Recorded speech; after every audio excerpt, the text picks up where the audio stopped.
Hi, Release Fire here. So I'm going to talk you through how to build a monorail in Lego Fortnite. As ever, if the video helps you out or you find it useful, drop a like below and don't forget to leave a comment. But as you can see, it's all about using the foundations to build the framework for the monorail. And then you need to use the dynamic foundation with some balloons and some foundations either side. And that will just raise it up into the air and float at a certain length. And then you need to build your platform up to go underneath it.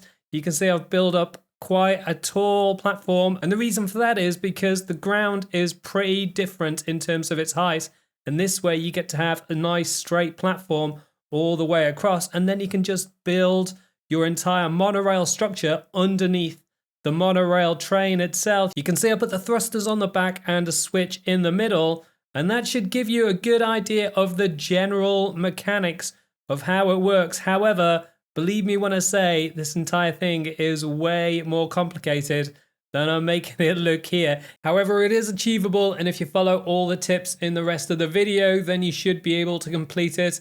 Now, you don't need to do the columns down quite as close as the ones I'm doing here. Just make them between 20 and 40 foundation lengths apart, and that should see you right. You can decide what looks best for your construction. And then you can see the process to actually put them underneath. But it is a fiddly process, so that's why you don't want to do too many of them, because it's kind of a bit of a pain. But this is why they're so genius. If you can line them up at the bottom, then the foundations go under the soil, and that means you can always get them the right length. If you build from the top of the monorail all the way down to the ground, it always works out that you get a straight monorail, especially if you're high enough to avoid most of the trees or any mountains that get in your way. And then you're free to be able to test out your first prototype to make sure it actually works. And it does work for me, which you'll see in a little second.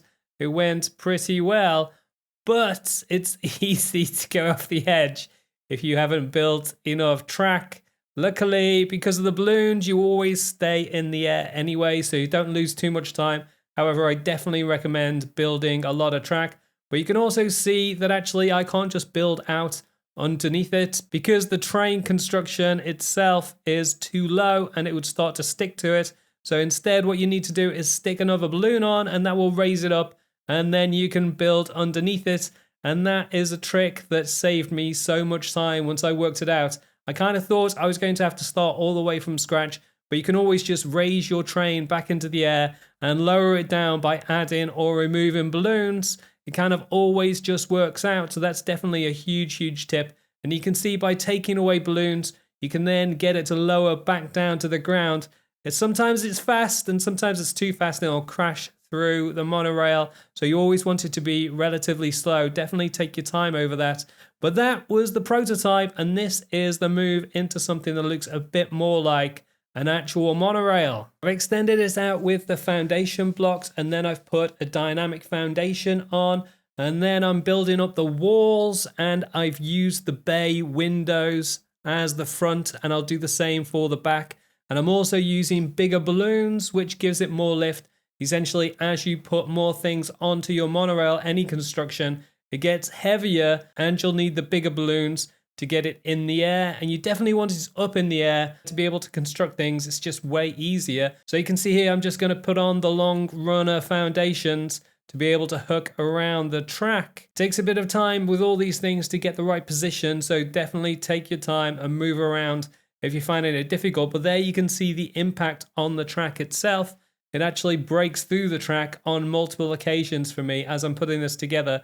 However, I was kind of still working out the process and trying to get the position right. Hopefully by watching this, you'll avoid some of these issues. But like I said earlier, it's relatively easy to fix by just putting on extra balloons or taking away any items to give yourself a little bit more lift. Now, building a monorail is hugely resource intensive, so I don't really think it's something for survival mode. You can see it's pretty difficult even in Sandbox to get everything to line up perfectly and to make it all work. However, maybe by practicing in Sandbox, you'll be able to work up to it if you've got some serious resource farming going on with your villagers. And then it's just a case of putting on a door and the rest of the windows. And then after this, we've also got the roof to go on which I'll kind of talk you through in a little second. So you can see here one window going in, and I'll put another one in the middle and a door on the other side, and then it's a case of working on the roof. So I'm using this slate thin floor. Make sure it's the biggest one to be able to fit across, depending on how big it is. Now, a big tip is that if you find by raising your train up and down quite a lot, it smashes through the track, you can put a buffer down with these dynamic foundations. You can make them as big as you want. You can add things to them to make like a proper platform to hold everything in place. But sometimes I noticed that there was either kind of like getting stuck to the track or something, so it was a bit weird. It definitely worked better when I had the entire thing higher in the air. However, another approach is just to forget about the track initially and just focus on building the train first. And then once you're fully happy with the train, you can build the track completely underneath it, which will save you a lot of hassle. And then getting back to the roof, I just used sequentially smaller slate floors to be able to cover up the arch around the windows at the front and back. And then on the inside, I just had the floor to cover, again with some flooring. And then just to be able to see in the dark, put in some lighting. Wall lighting, for some reason, won't stick to the walls inside a moving object, but you can use floor lighting. And then you want to put the activation switch at the front window so that you're kind of looking out as you press it, so you can see the world going by. And then every monorail needs an armchair, or at least some kind of seat.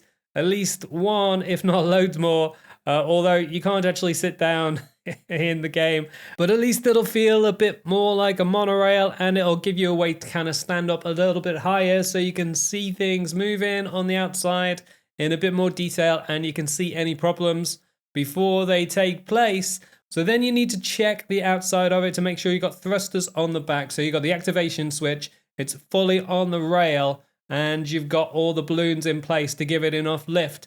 Essentially, if you haven't given it enough lift, it will grind into the rails and eventually smash through them, and you'll kind of lose a whole load of your effort. So it is worthwhile just making sure you've got everything in place. And then you also need to spend a bit of time extending your track to make sure you've got a good run. And then to stop yourself from falling off the edge like I did, you can put some wooden crates down at the end just to give yourself a little bit of a barrier. Definitely wait till the cold light of day to give it one final check over, and if in doubt, throw on a few extra small balloons just to give it the extra lift.